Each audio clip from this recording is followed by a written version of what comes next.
G'day, how are you? Hope you're well. Good to see you again, and thank you for watching. Much appreciated. Well, as you know, the EV world in Australia is actually growing quite rapidly, with a lot of Chinese manufacturers now being available for Australian EV purchases, which is overall fantastic news, because more manufacturers from China means more cheaper cars, means price wars, which are going on right now, which means more benefits for consumers. I mean, now we can buy, like, I think it's the BYD Dolphin is now available for under 30K brand new in Australia. That is awesome. So it kills the myth that EVs are unaffordable, that's for sure. So when it comes to Chinese EVs, what have we got in Australia to choose from, and who owns what? I put together a little list of available manufacturers here in Australia. As we know, there's obviously the big ones. There's BYD, there's Chery, there's LDV, more specialising in commercial vans, commercial vehicles, that sort of thing, but they're still here. They do make an EV ute, the first EV ute available in Australia, believe it or not. Wasn't the most exciting ute on the road, didn't quite sell too well, but there's still an EV ute, so that's a start. So basically, let's get started on this top of this list I got here, right in front of me, just under you right there. AIC Motors is a fully state-owned manufacturer. They own IM, MG apparently, Rowe, never heard of them. Rising Auto, Maxus, I've seen a Maxus around in Australia before, Wuling, and Bujan. A more familiar name we've probably heard is Chery. The Motor E5, not a bad looking car, quite like it. It is fully state owned, patented by iCar. I don't know what iCar is. I'm assuming that is maybe the Chinese government's wing that controls auto manufacturing. I'm not exactly sure.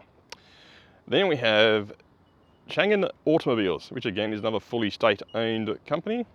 They own Deepal and Avatar. Now Deepal, I'm sure we've seen in Australia already. Tesla Tom and a few other Australian creators have also road tested that vehicle, and it seems to be doing pretty good. I think it's the C10. I'm not sure, was that leak mode? I don't know. Anyway, Deepal is available in Australia right now, and not a bad looking thing. And the Avatar.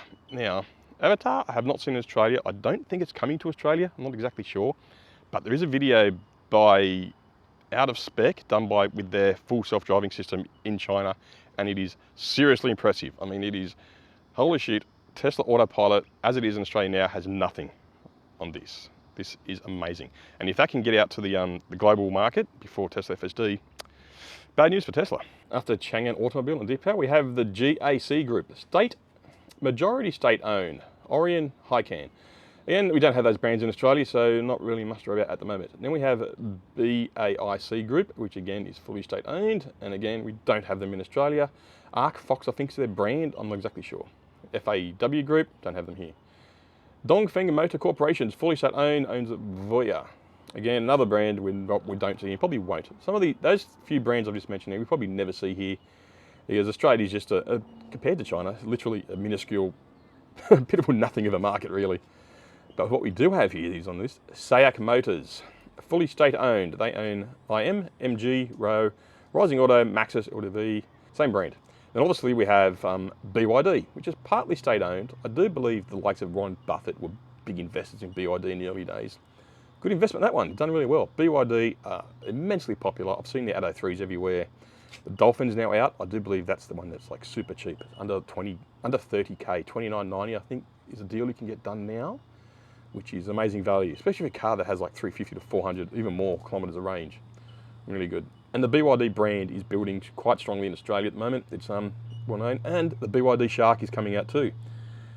That I think is going to be a massive game changer in the ute industry against the likes of Toyota and the Ford Ranger, the Ranger Danger. Yeah, 100Ks of EV only range. If they made a full EV version of that, they would smash it out of the park. I'm talking to my local BYD dealer, you can't order enough of them. They're just selling out real quick. And I think once the deliveries really start to ramp up and they get in people's hands and people start taking their friends for drives with them and mates and tradies and whatever, as I say, bums in seats, plug-in hybrid EV ute, BYD, they've got a killer on their hands with that one, that's for sure. Make it a full EV, I'll buy one tomorrow. NIO, partially government backed, saved by the anti-provincial government. So it's saved, I'm assuming, unlike the American and the Australian term of save means bailout, which means taxpayers' money thrown at them for nothing in return. I'm assuming when it says saved by local government, the local government has taken ownership of that. We've got XPeng, everybody knows XPeng. I think they've just arrived in Australia, got a new showroom I do believe, and I think they've got the G6 and G7 coming to Australia. Li Auto, I don't think we're going to have them in Australia, haven't seen them yet, partially supported by state affiliated investments, in other words government owned. Great Wall Motors. Everybody's seen Great Wall Motors. They have that ute. Some government support, but primarily a privately owned company, believe it or not. So there's that. They have the Aura. I think it's a cool, funky looking little thing. I've actually seriously considered one for replacement for our iMEV when we move rural and the iMEV doesn't quite cut it with its 70 kilometres range out there. But who knows? And we have a couple other brands which I haven't heard of, but we'll probably never see in Australia due to competition and just being a tiny market again. Ceres, never heard of them. Zote Auto, never heard of them either.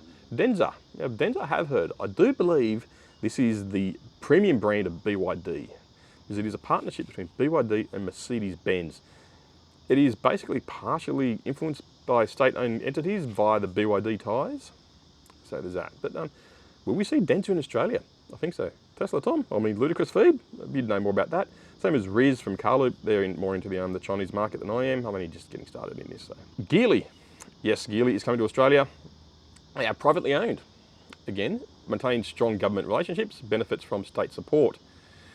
The Geely brand is also Zeekr, Geometry, Maple, Link, Polestar, Lotus, Horizon Auto, LEVC, JU and Smart. So there's quite a few brands in there you probably recognise. So that's who owns them, Geely. Leapmotor. I've heard Leapmotor, I think I mentioned earlier, the Leapmotor C10 is private. It benefits from local subsidies and local incentives. That was back in China. But yes, Leapmotor is available in Australia. Go check them out as well. Then we have WM Motors. Don't know who they are. Airways, Horizon.